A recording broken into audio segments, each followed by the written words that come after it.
Hi everyone, my name is Elle, and if you've been watching me for like my whole senior year, you know that I have dedicated it to making videos about coffee and uploading them here for the coffee shop project. And we're getting to the end of my senior year, which means that I either need to figure out that this is just my hobby or make it a business. And I want this to be a business, but to succeed as an influencer, I have to figure out how to get my personality on camera. So I thought to myself, Elle, what is the best, easiest way to convey your personality on camera? And I realized that it was to talk about myself. So for the next 8 weeks, I am gonna be taking you guys through my coffee journey from my very first drink to what I have today. Let's get started.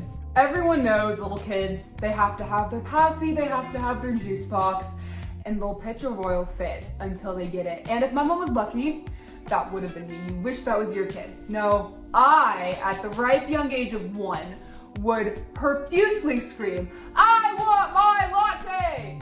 through the whole shopping trip until my mom would stop at a little Starbucks at the end and get me my vanilla steamer. And I still get crap about the embarrassment that I caused to this day. I want my latte! Let's make my first coffee together. So the first drink in my coffee journey is very straightforward and is a great base coffee skill that you can apply in so many other areas, but today we're keeping it simple and we're making a vanilla steamer, starting by frothing our milk. I like to take my jug and fill the milk up to right under this spout here so that I can let the milk expand without it spilling over. So I'm gonna start by bringing it over to my machine.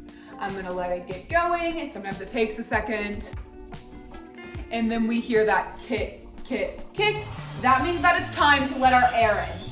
So we're gonna pull our spout towards us, slightly off-centered, and get to the point that we're kind of hearing that slurping whistle sound. And we are gonna keep our jug still in that position until the jug feels like you're touching your forearm. We're doing this so that we can let air in, so that the milk can have an amazing, creamy texture.